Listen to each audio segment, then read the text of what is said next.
The Big 12 slapped BYU and Utah across the face. Same for Iowa State and Kansas State and anybody who has a rivalry. That's bad. This is Locked On Big 12.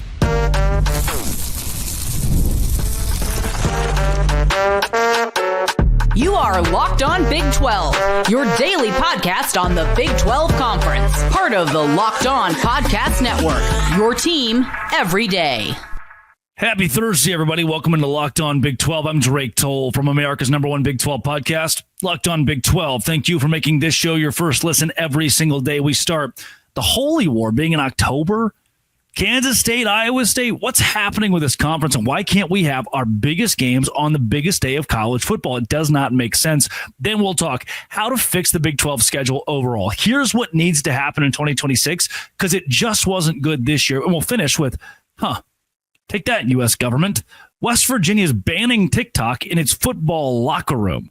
TJ Pittenger of College Football Addiction joins the show to help break it all down today. Let's jump in. Drake, we've talked about this, but the Holy War never sleeps, and it is not a one-day-a-year rivalry. It is a 365-day-a-year rivalry. But is today the day that Big 12 fans in BYU and Utah can kind of be that meme of the Bloods and the Crips, both the right colors, holding up the bandanas together in frustration with the conference for when the heck we have the Holy War?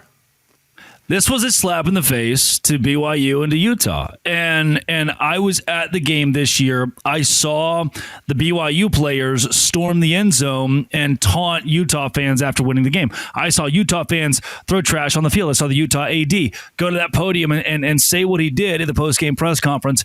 And I learned very quickly, this is one of the most underrated rivalries in all of college sports. It is something that deserves a lot more national attention. It is a game that could stand alone and garner massive viewership because people care about BYU-Utah. They know the name of the Holy War. There isn't some big flamboyant trophy that is touted with this one. They didn't have to do that with other rivalries, I should say. They do. With this, it's just good, old-fashioned, faith-based hate. And what the Big 12 didn't do is try to put that on the marquee slate of college football next to Alabama and Auburn. What they didn't do is try to put this game next to an Ole Miss and a Mississippi State or a budding rivalry like an Arkansas and Missouri or an LSU and a Texas A&M on a Friday night or on that Saturday. And it takes me back to the north end zone that I was sitting in Salt Lake City when those two schools played, watching that game unfold in front of me, the pressure, the fanfare, the atmosphere. If it would have been on the final Saturday of college football where BYU is still struggling for a Big 12 championship invite, where Iowa State is dialed into that game wondering if they're going to go to the championship, where Arizona State's dialed into that game wondering if they're going to go to the championship, it only would have elevated that experience, and I can guarantee you people would have watched. Michigan was bad at football this year. That game against Ohio State didn't have a lot of fanfare or circumstance because one of those two teams was bad at football. Auburn, bad at football this year. That game against Alabama, not a lot of pomp and circumstance. Why? One of the teams wasn't very good. The Big 12 has to trust. Brett Yormark has to trust.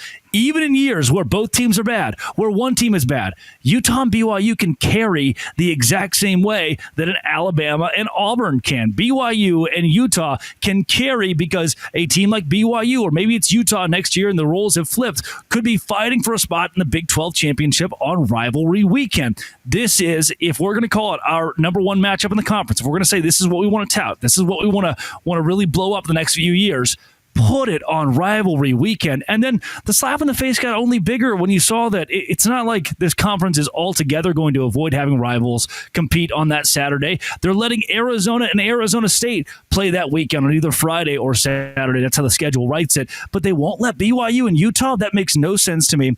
If we're going to be respected amongst the Big Ten, amongst the SEC, you have to put your biggest matchups in the biggest moments on the marquee days. And the Big 12 didn't do that. And I think that's a very, very poor decision from Brett Yormark. Yeah, I mean, as much as, I like to crap on the ACC, and there aren't a lot of huge inter-conference matchups. There are a couple. Virginia Tech play that weekend. North Carolina and Duke play that weekend. But they let rivalries happen and continue to take part of them. Georgia Tech, Georgia, we've seen, and I know these are interconference, but Florida State, Florida, South Carolina, Clemson, Louisville, Kentucky, and then they do the interconference stuff too. Like I just mentioned, for forever, you've got the matchups of Virginia and Virginia Tech, and you've got other things happening. And it's just weird to me that again, you mentioned it, and I'm not trying to take shots because I think Brett Yarmark is so good at what he does, and he's done such a great job with so many things in the Big 12. But it just feels scared.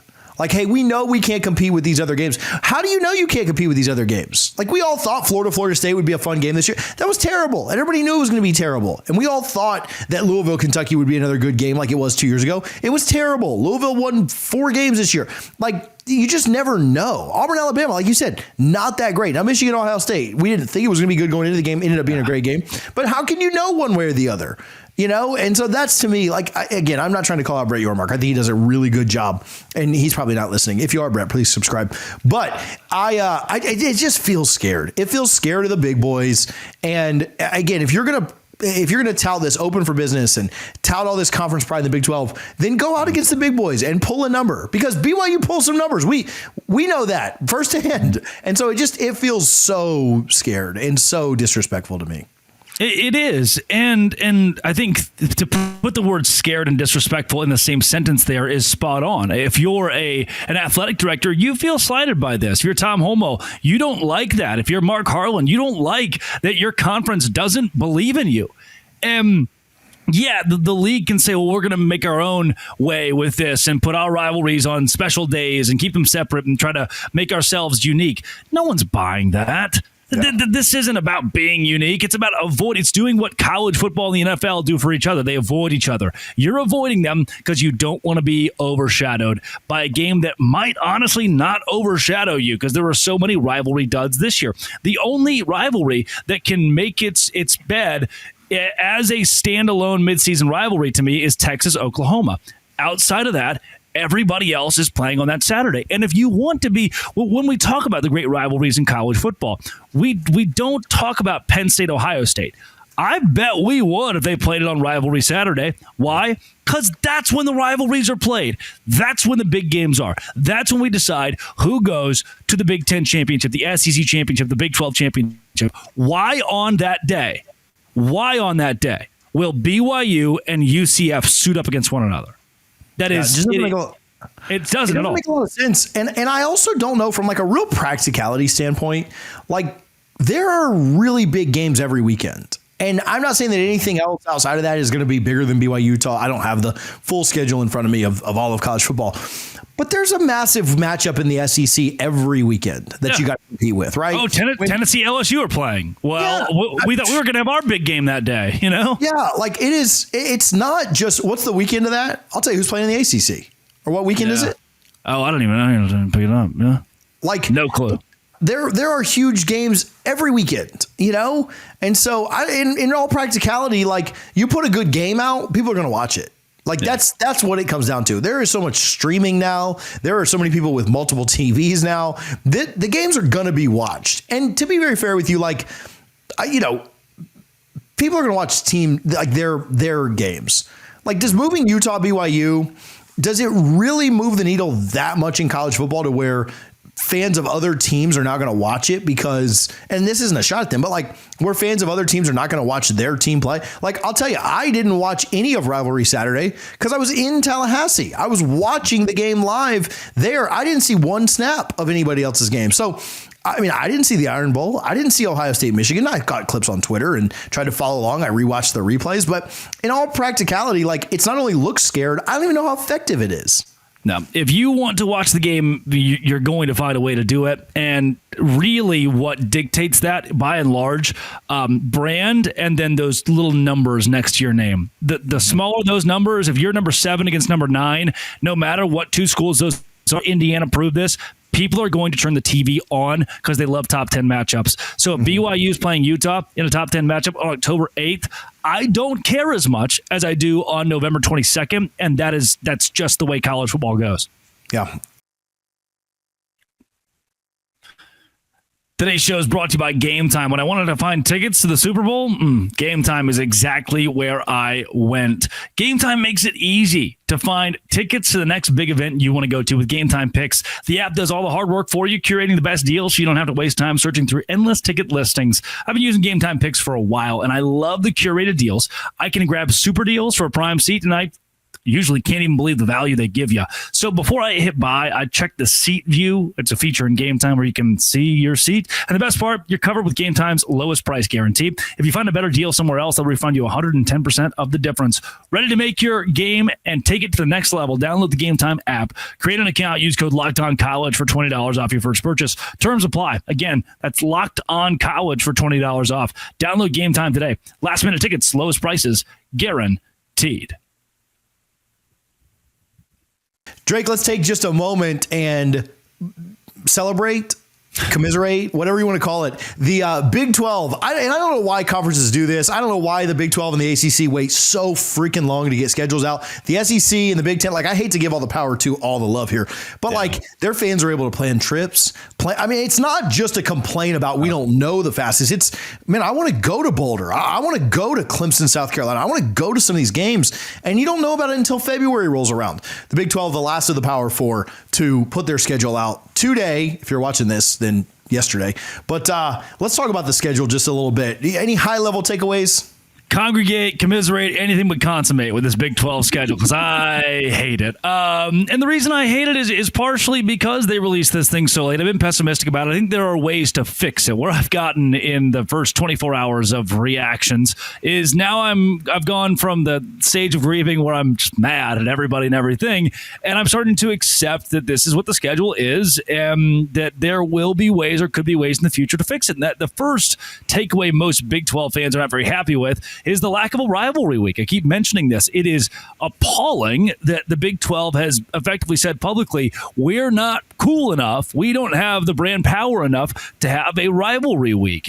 To wave the white flag there is, to me, asinine, considering the product that BYU and Utah gave you last year, the product that Iowa State and Kansas State gave you, yet you're going to move that one, or the products that even some of these new budding rivalries like Colorado against the world or Utah against the world could bring you in this league. We don't get to see any of those on the last weekend of the year except for Arizona State, which is one of the most boring because those two teams are so different on the scale of good to bad in Big 12 play, right? We don't need to see BYU and UCF on the last game of the year in Big 12 play. That, to me, is a major loss to this conference. So how do we fix the schedule? Number one, we release it on December 20th, which is a lot more palatable. December's a fun month for everybody. And now, hey, Merry Christmas, we're going to homecoming. Not Merry Christmas, we're going to homecoming. We'll find out in 2 months who we're actually going to play that game. That is where, or we'll find out where the homecoming actually is. That is where the Big 12 can fix this. They can also give a rivalry week and have more protected rivals. The fact we're not seeing Baylor and Texas Tech for the first time since the Eisenhower administration is pitiful. There's no reason to not have these matches. Well, we want to acclimate everybody by letting them play each other, is what Brett Yormark has alluded to in the past. Who gives a rat's butt? I let them play every 3 years. We don't have to be best friends with Houston and play them every other year just because. To me, the Big 12, in the SEC, there'd be 6-year gaps between where Alabama played Vanderbilt based on the East and the West. And everybody would complain that Bama never got Vanderbilt or Bama always got Vanderbilt or however you wanted to spin that. In the Big 12, we don't have to coddle each other and hold hands. Let Baylor and Texas Tech play. Let Iowa State and Kansas State play. Let some of these budding rivalries go year in and year out. I don't see a year where Iowa State should not have a Kansas on the schedule. I'm mad at the Big 12. I've come to terms with it, and now I'm in the mode where I just want to fix everything. The 5 stages. We've surpassed all of them. Is it 5? Is it only 5? I've been there 7 so far. We're just to fix it at this point. No, I agree. You talk about the Big 12. I mean, I hate the way the ACC does it too. They make a spectacle of it. Like, tune in live to watch it. The Big 12 put it at 11 a.m. Eastern time. Like, 10 their time. Like, more Big 12 teams in that. Like, nobody.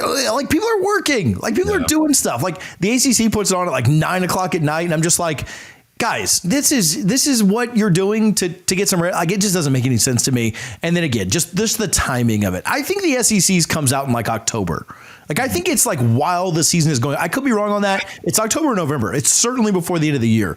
And just the fact that we have to wait. And then, yeah, everybody complains about schedules coming out, right? Like the Big Ten, they complain about it too because there aren't enough big premier matchups this year because they didn't want a repeat of last year. The SEC is complaining because it's just lazy. It's the same as last year's, just flip-flopped home and away. I mean, had the Big 12 just done that, had they just flip-flopped last year's home and away, fine. Like, that's fine, right? Like, it's lazy, but that's fine. We got a pretty good year this year. Yeah. So I'll rail on my conference too a little bit. Yeah, there's the excitement of playing BYU in Provo in the next year to get to host those fans and to see and experience a game day at Rice Eccles Stadium at Utah or at Folsom Field in Boulder. Then the next year get to have those fans come to your stadium in the Bounce House or at, in my opinion, one of the most underrated venues in America in West Virginia and enjoy a weekend in Morgantown. Bouncing those back and forth would be great. That's how you build camaraderie.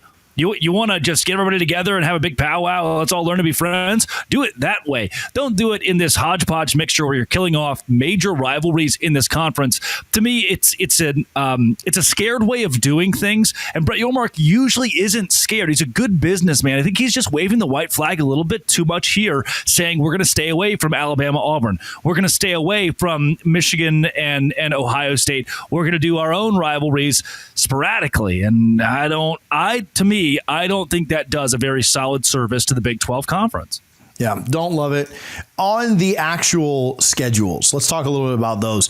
Who has it the toughest looking at these schedules? Who maybe got off a little bit easy? Give me some thoughts on both sides of that. Yeah, I know BYU fans weren't very happy. I've mentioned it before. I mentioned it again plenty of times. I'm sure they go 2 home games in 70 days at one point pretty early on in the schedule based on how their non-conference and bye weeks work out. I believe that Baylor actually comes away with the toughest Big 12 schedule there is. BYU has the easiest, in my opinion. The reason being is BYU gets a pretty soft landing with Colorado, West Virginia, Arizona, Utah. They should be favored in all of those games to start. Then Iowa State, Texas Tech with a bye week in between. Both those on the road. They're the toughest games in the season for BYU, but you get that bye game in between and a soft-ish welcome into conference play. Then TCU, Cincinnati, UCF to close it out. I think BYU, for what the schedule is, got off fairly easy. For Baylor, on the other hand, and there are a couple teams who are in the category of Big 12 didn't do you any favors, but how about the Bears playing Arizona State to open Big 12 play, going on the road against Oklahoma State, who should be improved, then getting Kansas State. Those are 2 of the top 3 preseason teams in the Big 12. Then going on the road against TCU, who will be much improved. You get UCF, Cincinnati, and the 2 games past that, which are fairly easy. That Utah game shouldn't be terrible. At Arizona's not bad. Houston at home's not bad. But the problem with Baylor is they could very easily find themselves below 500, 3-4, and finishing 8-4, which is something similar to what they did this past season by virtue of Auburn and SMU being on their non-conference slate. I love the back end for the Bears. Hate how it starts for them. BYU, to me, has it easiest, and Baylor has it the toughest right now. Today's show is brought to you by PrizePicks. PrizePicks is where I win money. The big game's almost here. There's no better way to make it more exciting than with PrizePicks. The best way for you to play daily fantasy sports. Over 10 million members. You pick more or less on at least 2 player projections, and if you're right, you can win up to 1,000 times your cash. PrizePicks even has a free pick for the big game where Patrick Mahomes only needs to throw 1 yard for you to win. Pair that with one more correct pick, and you're cashing out. This week, I'm looking at the board and selecting more for Travis Kelce on receiving yards and more for Jalen Hurts passing yardage. Why? Because I just like yards. And there's a fast, safe withdrawal. When I win, my cash is in my account in as little as 15 minutes. Check out right now the Super Sweet Millie Winners big game lineups. If you tail that lineup, it goes 3 for 3. You can win a split of $1 million in promo funds. Download the app today. Use code LOCKEDONCollege to get $50 instantly after you play your first $5 lineup. That's Locked On College for $50 instantly after you play your first $5 lineup. PrizePicks. Run your game. Drake, I've heard of coaches banning a lot of things. I've heard of a lot of different angles that coaches try to take to keep their guys out of trouble. That banning of anything has really, really slowed down, I feel like. And I remember, so in 2013, there was a social media ban at Florida State. The guys, literally their last tweets were like the week before Labor Day. And then that was it. When the season started, that was it. Now, Florida State did go on to win the national championship this year, so I can't say, or that year. So I don't know if that worked or didn't work, but no Florida State players or fans were complaining afterward. It was funny to watch them all like run to the locker room and tweet at midnight in Pasadena. I've never heard of what West Virginia just did, though. Let's talk about it. West Virginia is banning TikTok. If the United States government won't do it, Rich Rodriguez will. He will say, Congress, I'm one step ahead of you. My football program will not have TikTok in our locker rooms. This is per 3 Guys Before the Game. It's a pretty reputable West Virginia podcast. And Irrational says, new Rich Rodriguez is banning TikTok from the West Virginia football locker room ahead of the upcoming season. Just give credit where credit is due to those who are reporting this. I loved the comments too. Good move. Focus on the game. Someone else says that's great. Less social media, more kicking butt. Rich Rod is awesome. They're there to play football. Good. Based. And then we get to where my first take was, what about Twitter? What about Instagram? What about Facebook? I mean, we're banning TikTok. What is the point? And what I can deduce from Rich Rodriguez is Twitter brings bulletin board material. The Facebook comment section, there's some bulletin board material there. The Instagram comments, there's bulletin board material there because people are consistently talking about sports, consistently talking positively and negatively about your programs. It's impossible at this point to check every fun media. Peel the curtain back a bit.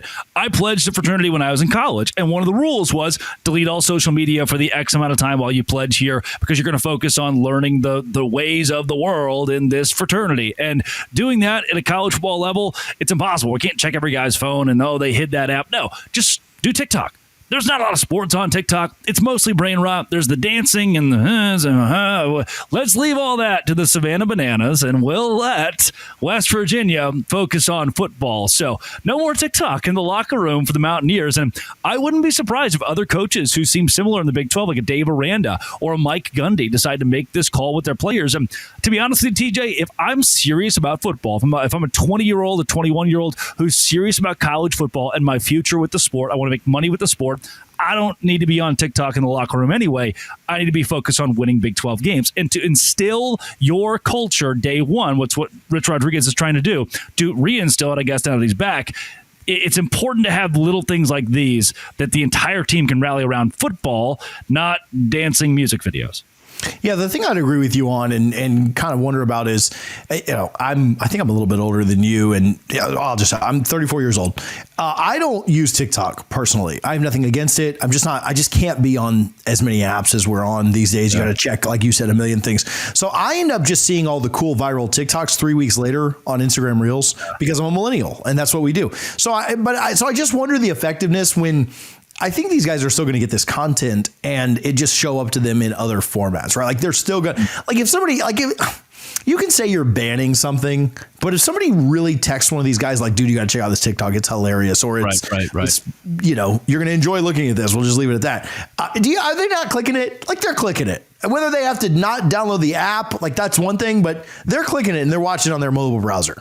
Everybody's been there. Look, I remember when I was, 7 years old, I would sneak my Game Boy under the pillow. And then, as bedtime was always 9 or 9:30. And then, Dad walked in and, you're on your Game Boy. I mean, we've all found ways in the past to get around the rules with something similar to this. Even if it's not a cell phone and social media, it dates back to the Game Boy. And certainly West Virginia players will take advantage of that, I'm sure. But that's where, for me, it opens up a different layer of this onion for Rich Rodriguez. He's going to ask the senior members of that locker room to look around and hold other players accountable. How well do your older players embrace that rule and enforce it upon others? Because it's not just one guy, Rich Rod, who's looking at all the phones and keeping it on, but it's a matter of players holding each other accountable, saying, "Hey, this might seem a little odd. It might seem even, I don't want to say cringy, but there is an element of this like, oh, of course, coach is going to take everybody's cell phones. Oh, this is a boot camp. There's part of that. But if your players buy in at that point, you can win everything over. When I was playing high school football, we ran the double wing, which TJ, the double wing's going away. Every team we played ran the spread. We were all bored out of our minds running the double wing, but it was effective. And the front of our playbook says, do you believe in miracles? The double wing. And that was what they passed out every year, the first day of football practice. And if the seniors bought into, do you believe in miracles? Then everybody's bought into that. It's not this cringy, weird thing you say. There's so many sports traditions and so many things we do that the outside world looks at it and goes, that's really stupid and cultish. But if we all decide that it works and we all decide we're going to do it together, it can be something that lifts West Virginia to the next level from a focus standpoint. And I don't think that's bad. I mean, you've got kids, TJ, like talking about where social media has gone the last few years and the negative direction it's taken, the negative impact it has on development. I think this is a good rule. Can we ban it from the train stations, from subways, from airplanes, from airports, from classrooms? I'm fine reducing social media as much as possible, especially now that a lot of those players are getting paid millions of dollars to be in that locker room. Yeah, I remember being a kid and I had a little like 5-inch television that only picked up like analog. Like I don't even know if the Radio Shack doesn't exist. Dating myself again, but they stopped making them quickly after that because people started getting like things that could also pick up like streaming or whatever. Yeah. But I remember when the Lakers would play late at night on ES or on ABC or just whatever, and it was way past my bedtime. I would be in there like with the covers over my head playing, and my dad never really came in and caught me or anything, but there were definitely mornings where I had been up till like 1:30 in the morning, and he'd be like, "You stayed up late last night watching Kobe and Shaq, didn't you?" I'd be like, "Yeah, I did." And he'd be like, ah. So Dad does always find out. I will bring that full circle. Like Rich Rod will find out, right? Like they like you said, the accountability, the senior leadership. Do you anticipate that the players? I'm asking you to speculate here. Do you anticipate the players are bought into that, or do you think there will be some holdovers that are just like, you ain't gonna tell me what to do, or do you think they will really buy into like this? To me, it feels like more of a, hey, I just want to earn your trust, right? Like I mean, I think all those other effects that you just said, the way that we develop the use of social media, it's just a black hole of crap. But don't unsubscribe from College Football Addiction or Locked On Big 12. Make sure you're hitting those buttons. But pay our bills, please. We need it. But do you think that there will be pushback? Do you think there will be pretty good buy-in here? At Colorado, yes. And no slight to Colorado. They do things differently. They embrace it. They say, go make money off TikTok, go live on TikTok, do what you need to do.